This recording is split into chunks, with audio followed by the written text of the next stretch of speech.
সরকারি হাসপাতালে ছানি অপারেশনের পর চোখে দেখতে পাচ্ছেন না 25 রোগী।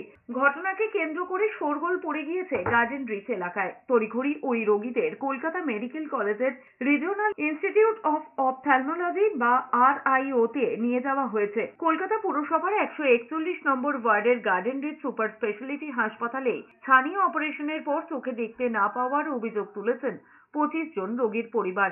এরপরেই অনির্দিষ্টকালের জন্য বন্ধ করে দেওয়া হয়েছে ওটি। এদিকে পার্ক সার্কাস চিত্তরঞ্জন হাসপাতালে মহিলা রোগী এবং তার পরিবারের সদস্যদের মারধরে বুধবারও বিক্ষোভ দেখালো রোগীর পরিজনেরা। দোষীদের গ্রেপ্তারের दाबीতে डेपुटेशनও দেয় তারা।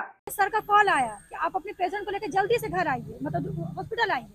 हम लोग जब हॉस्पिटल गए तो सर बोले कि इन्फेक्शन हो गया आँख में, आपको हम लोग मेडिकल कॉलेज लेके जा रहे हैं हॉस्पिटल, वहाँ पर कुछ जांच करेंगे कैसे हुआ है क्लियर हो जाएगा। या यहाँ लेकर आए हैं, यहाँ सुबह 11:30 बजे से लेकर शाम को 4:30 बजे तक का हम लोग को सिर्फ नचा रहा है। 10 डॉक्टर आँख देख रहा है, कई फोटो ले रहा है, और उसके बाद बोला कि आँख में आपका एक OT करना होगा, जो इन्फेक्शन है वो क्लियर हो जाएगा। OT के बाद जब पेशेंट बाहर निकला है तो इतना तकलीफ और शिद्दत तक वो बेहोश हो गया।